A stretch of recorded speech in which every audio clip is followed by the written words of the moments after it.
যেদিন থাকবে সেদিন ভাববেন গোবিন্দের সঙ্গে আপনার সম্বন্ধ তৈরি হয়েছে। আপনি নিজেই বুঝতে পারবেন।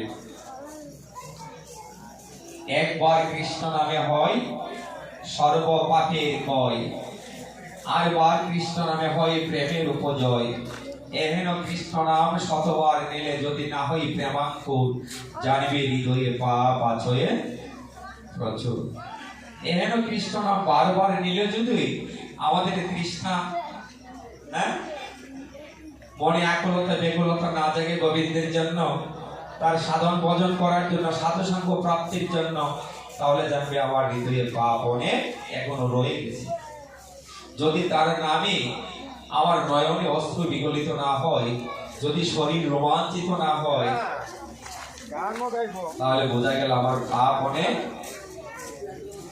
হৃদয়ে পঞ্জীভূত হয়ে আছে। তো আমাদের ব্যাকুলতা চাই, সংস্কার চাই,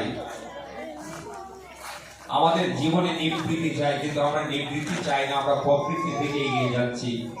আমাদের ভজন পথের সবচেয়ে বড় বাধা হচ্ছে কামিনী কাঞ্চন।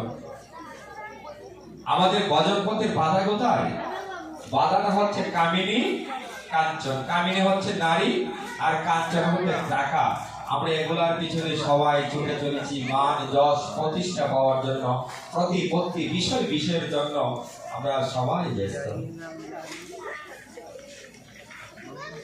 আমরা সবাই সুখের জন্য ব্যস্ত।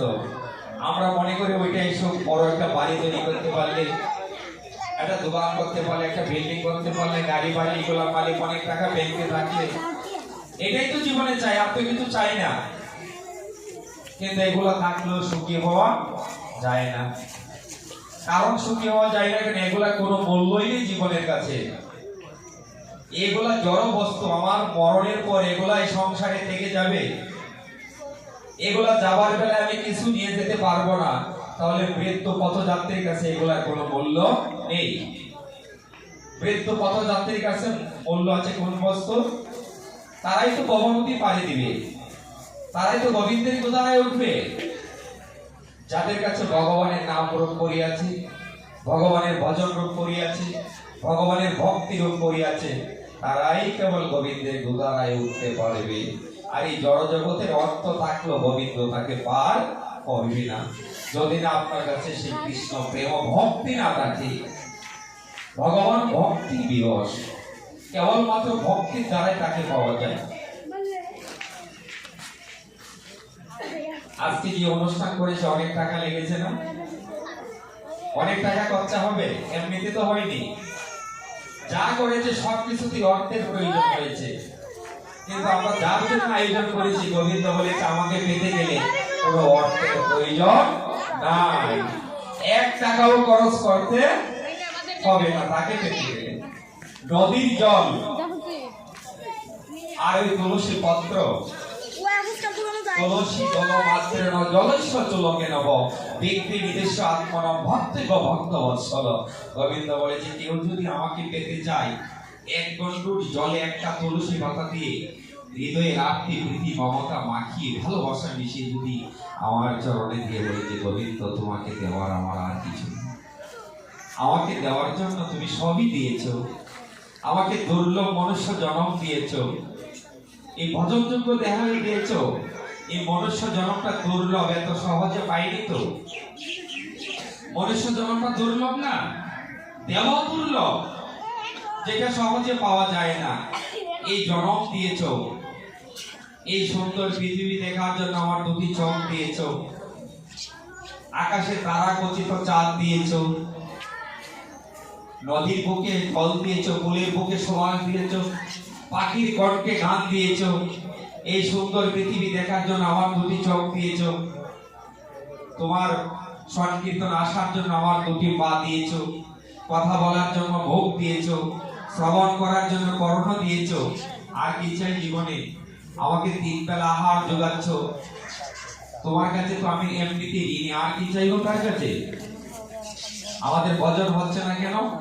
আমরা গোবিন্দের কাছে আসছি, আমাদের জড়জাগতিক চাহিদা বেড়ে যায়, কামনা বাসনা বেড়ে যায়, আমরা তার কাছে চাইতে চাইতে যার কোটি আছে সে আরো কোটি চাই, যার হাজার আছে সে লক্ষ চাই। ওই বাসনার কয় হচ্ছে না চিত্ত থেকে। তাই গোবিন্দ বলেছে যে নির্মল চিত্তে হৃদয়ের প্রীতি মমতা ভালোবাসা দিয়ে দুই ফোঁটা নয়নের জল দিয়ে দুটি তুলসী পাতা দিয়ে যেদিন আমার চরণে অর্পণ করতে পারবে, আমি গোবিন্দ কথা দিলাম সেদিন আমি তোমার কাছে বিক্রি হয়ে যাবো। গোবিন্দ কি বলেছে? বলছে আমি নিজেকে তার কাছে বিক্রি করে দিই। যদি কোনো ভক্ত তার হৃদয়ে সকল প্রীতি মমতা ভালোবাসা আমাকে দিতে পারে, আমি তার কাছে নিজেকে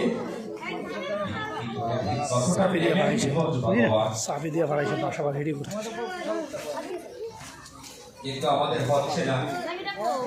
আমরা নারীতে আসক্ত, টাকা পয়সায় আসক্ত। আরেকটা হচ্ছে কি আমাদের জীবনের সবচেয়ে বড় যে জায়গায় সমস্যা সেটা হচ্ছে পরনিন্দা, পরচর্চা, অন্যের মন্ত দেখা, অন্যের দোষ দেখা।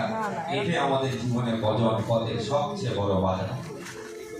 যতক্ষণ পর্যন্ত অভিমান থাকবে, মহিমা থাকবে, যতক্ষণ হৃদয়ে অহংকার থাকবে, ততক্ষণ আমরা গোবিন্দের কৃপা কণা লাভ করতে পারবো না।